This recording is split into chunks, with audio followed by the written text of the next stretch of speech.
Hi friends, আমরা উমরপুরে খুব জামে পড়েছি।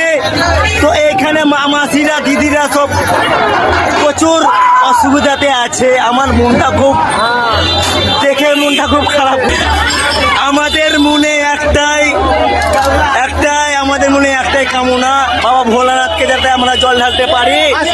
আর এত এত দর্শক আছে, এত এত ভক্ত আছে বাবা ভোলানাথকে জল ঢালার জন্য উমরপুরে এটকে আছে।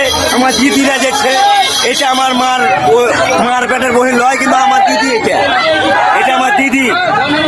বলুন দিদি, কিছু বলবেন? এটা সোশ্যাল মিডিয়ায় ছাড়বো কিন্তু দিদি হয়তো বললে না, কিন্তু আমার মার পেটের বহিন নয়, কিন্তু আমার দিদি। আর এখানে যত যত দেখছেন ভক্তগুলো, এটা আমার কাকার বিটে এটা। আর আমি কি বলবো, আমার এখানে সবাই আছে। এই যে আমার গুরুদেব, এই গুরুদেব লাইভে দেখিনি, কিন্তু আজকে অসুবিধার জন্য এখানে দাঁড়াচ্ছে।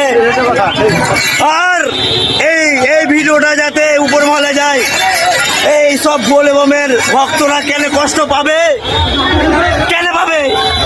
তো তোমরা ভিডিওটা দেখে থাকো, তুমি লাইক কমেন্ট শেয়ার জোর করবা হবে। আমার মনে খুব কষ্ট লেগেছে। কত কত গাড়ি ঘোড়া সব এইভাবে জামে পড়ে আছে। মামাসি ভাই বোনেরা, আপনারা একটু লাইক কমেন্ট শেয়ার করবেন। আর দেখতে পাচ্ছেন আপনাদেরকে আমি দূর থেকে ক্যামেরা করে দেখালাম। বহুত ভক্ত হেঁটে আছে এখান থেকে। আমরা বক্স নিয়ে আসছি 16 JBL মৃত্যুপুর থেকে। তো আমাদের বক্সটা আটকিন দিলে একটা ঠাকুমা বুঝে, এই জোরে তুই বক্স বাজাবিস না। কিন্তু আমার মনটা খুব খারাপ লাগলো।